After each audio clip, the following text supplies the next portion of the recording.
मेरा आवाज आपने बंद किया, मैं उठ के चले जाऊंगा। सर ऐसे मेरे बीच में टोका, मेरे को नहीं डिबेट करना है। अरे थोड़ी सभ्यता रखो, पत्रकार तो लिखते तो हो ना, हो नहीं तो क्या, वो लिखते तो हो ना। अरे लिखते तो हो ना, झूठे से ही। उसकी सभ्यता का सम्मान करो, पत्रकारिता की सभ्यता का सम्मान करो। कोई एक प्रवक्ता बोल रहा है बीच में, तुमको किसने बोला था? आपको सवाल किया था क्या पद्मजा जी ने? क्या लगा के रखा है आपने? अब मुझे सवाल पूछने दीजिए। क्यों गरिमा गिरा रहे हो पत्रकारिता की? इतनी बार-बार घूम करके आप इंपॉर्टेंट टॉपिक में नहीं पद्मजा जी, मैं इंपॉर्टेंट टॉपिक पे बात कर रहा था। उन्होंने पूरी वार्निंग दे दी है कि आपको नहीं बोलने दो। एक सेकंड, सवाल पूछने दीजिए। प्रेम शुक्ला जी, बार-बार घूम के सवाल वहीं पे आता है। आपको कई ऐसी कम्युनिटीज हैं जिन्होंने वोट नहीं दिया या फिर पिछले के मुकाबले कम वोट दिया। अगर दलित वोट की बात करें, वो आपसे अलग हो गया। उत्तर प्रदेश में आपकी सीटें इसी वजह से कम हो गई। जो पीडीए फॉर्मूला था वो आपके खिलाफ काम किया। अयोध्या की सीट की चर्चा हर कोई कर रहा है, अवधेश पासी वहां से जीत गए। और भी कई ऐसी सीटें थी। महाराष्ट्र में भी, मराठवाड़ा का मैंने जिक्र किया, विदर्भ में आपका बेहद खराब प्रदर्शन रहा इसी वजह से।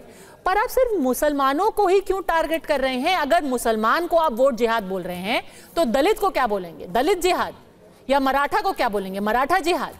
या जो ओबीसी वोट आपसे अलग हो गया महाराष्ट्र में, उसको ओबीसी जिहाद बोलेंगे? क्या बोलेंगे? पद्मजा जी, जिस तरह से आपके चैनल में कलंक कहने के बाद भी आप उनको गालियां दिलवा रही है, जिस तरह से गालियां दी जा रही हैं आपके चैनल में, मैं इनको जिन्ना की अवैध औलाद कह दूं तो अच्छा लगेगा क्या? प्लीज, आप पत्रकार को कलंक कह रहे हैं। अगले 15 मिनट तक बहुत ही दुर्भाग्यपूर्ण है, अत्यंत दुर्भाग्यपूर्ण है, एकदम अत्यंत दुर्भाग्यपूर्ण है। गालियां दी जा रही है आपके चैनल में पत्रकारों को। कोई किसी को गाली हिंदू होना अपराध हो गया इस देश में, संघ का स्वयंसेवक होना अपराध हो गया। ये जिन्ना की अवैध औलाद और कलंक है। कब से गाली हो गया? कलंक कहना अलंकार है, पत्रकारिता का अलंकार का सूत्र की भाषा गाली हो गया। अरे गाली का शब्द भी इसको मैं सूअर कहूं आपको गाली का मतलब भी नहीं मालूम है। बोलिए आपको बहस करवा रही है टीवी लाइन को, आपको अच्छा लगेगा? प्रेम शुक्ला जी प्लीज वापस अच्छा लगेगा? मैं इसको जिन्ना की अवैध औलाद कहूं, बहुत बोलूंगा, मिर्ची लगेगी, भाषा चलेगी। अरे मैं आपको गोडसे की औलाद बोलता हूँ, मैं आपको नाजायज औलाद बोलता हूँ। गोडसे की नाजायज औलाद चलेगी। आप प्लीज दोनों शांत हो जाइए। 10 सेकंड दोनों। एक सेकंड, वापस मुद्दे पे आते हैं। दोनों का प्लीज दोनों आप प्लीज शांत है कि अवैध औलाद है। मैं आपको पहला आतंकवादी देश का उसकी नाजायज औलाद बोलता हूँ। आपको करार देता हूं अब नाजायज औलादों को। अरे नहीं, प्लीज दोनों का फेडर डाउन कीजिए प्लीज। 10 सेकंड के लिए शांत हो जाइए। समीर जी, मुद्दा वही है कि क्या इस तरीके से पूरा हिंदू वोट एकजुट हो पाएगा? पिछले 2-3 महीने में जो कुछ महायुति कोशिश कर रही है महाराष्ट्र में, अगर गौ माता को राजमाता का दर्जा देना या फिर अब वोट जिहाद की बात करना, डर यही है कि अगर हिंदू वोट छिटक जाता है, जैसे कि अभी प्रेम शुक्ला जी ने भी बोला, तो महायुति को बहुत मुश्किल हो जाएगी। देखिए, इसमें कोई दो राय नहीं कि 2024 का अगर लोकसभा चुनाव देखेंगे तो कुछ वोट टूटा है महायुति का, जो हिंदुत्व के नाम पर भारतीय जनता पार्टी के साथ जुड़ा था, वो कुछ टूटा है। तो भारतीय जनता पार्टी तो कोशिश करेगी ना कि जो हिंदुत्व के नाम पर भारतीय जनता पार्टी के साथ 2014-2019 के अंदर जो वोट एकजुट रहा, 2024 में जो थोड़ा वोट टूटा है, वो विधानसभा चुनाव में नहीं टूटे और आने वाले किसी भी चुनाव में ना टूटे, चाहे वो हरियाणा हो, चाहे कोई भी राज्य का चुनाव हो। उसके बाद दिल्ली भी चुनाव होने वाला है।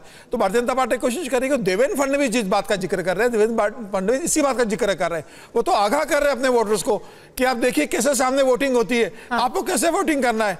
वो एक सबका विशेष धर्म का पूरा एक तरफा वोटिंग कर रहा है, तो हिंदुत्व के छतरी के नीचे आप सब इकट्ठे होकर वोटिंग क्यों नहीं कर सकते जो पहले करते थे? तो इसमें क्या गलत है? अगर देवेंद्र फडणवीस पार्टी के स्टार प्रचारक है, भारतीय जनता पार्टी के सबसे बड़े नेता है, महाराष्ट्र के सबसे लोकप्रिय नेता है, महाराष्ट्र के सबसे लोकप्रिय मुख्यमंत्री रहे हैं, और महाराष्ट्र की जनता के सबसे चहेते नेता है देवेंद्र फडणवीस, अगर वो महाराष्ट्र की जनता से इस बात का जिक्र कर रहे हैं तो उसमें क्या गलत कर रहे हैं? वरुण पुरोहित इसलिए बड़े पत्रकार हैं, सीनियर समीर जी भी उनको जानते हैं, सब उनकी रेस्पेक्ट है, बुजुर्ग हो गए। उनका आर्टिकल का इसलिए मूर्खतंत्र लोकतंत्र का रेफरेंस दिया था कि आप थाली कटोरे बजवाओगे और फिर नौकरियां नहीं दोगे, महंगाई में रोटी खाने का मुश्किल हो रही है आदमी की, आप कह रहे हो कंसोलिडेट हो जाओ, हमको वोट दो। अरे भैया, आप उनको नौकरी दो, आप उनकी महंगाई दूर करो, जनता अपने आप आपको वोट देगी। ये बात आप बिल्कुल सही कह रहे हैं, पर मैं आपको एक और ऑडियो सुनाना चाहती हूँ वरुण पुरोहित, क्योंकि बार बार लोग कह रहे हैं कि असली मुद्दे जो हैं वो नौकरी है, वो अपना हमारे जेब में कितना पैसा है।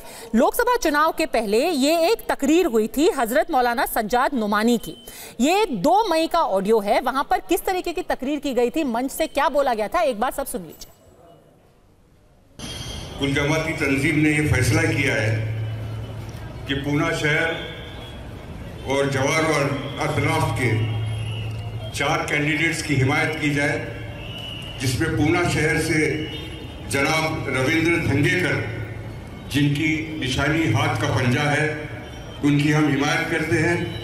इसी तरीके से शिरूर कॉन्स्टिट्यूंसी से जनाब अमोल कोहले साहब को की हम हिमायत करते हैं, जिनका सिंबल तुतारी है। इसी तरीके से बारामती कॉन्स्टिट्यूंसी से हम मोहतरमा सुप्रिया सुले की हिमायत करते हैं, जिनका सिंबल तुतारी है। और इसी तरीके से मावल कॉन्स्टिट्यूंसी से मोहतरम जनाब संजोग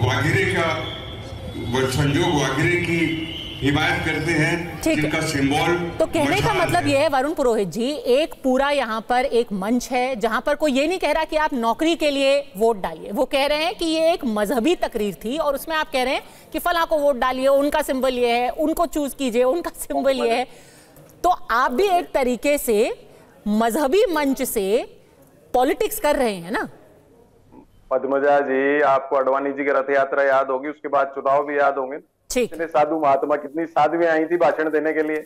आज भी बाबा नहीं करते कि सारे बाबा आकर के बाबा राम रहीम को नहीं लेके घूम रहे हरियाणा में वोट ले, इनकी खुद का तो अस्तित्व खतरे में। तो सारे बाबा सारे धर्माधिकारी बन रहे हैं, सारे ठेकेदार लोगों के हो रखे हैं। समाज के जो समाज की संस्थाएं बना लेते हैं वो अपने समाज के नाम से अपीलें जारी करते हैं, तो वो नहीं हो रहा है। ठीक है, तो हर पार्टी ने ये फैसला कर लिया है कि कौन कौन से समाज का वोट हमें चाहिए और उसी समाज को लेकर के अब वो अपनी मैसेजिंग कर रही है और ये उनका पूरा हक भी है। अब आप उसको ये बोल दीजिए कि आप संगठित होकर के वोट कर रहे हैं या फिर आप किसी तरीके का जिहाद कर रहे हैं, ये आपकी इच्छा है। हमारे साथ अड़ी में जुड़ने के लिए आप सबका बहुत बहुत धन्यवाद।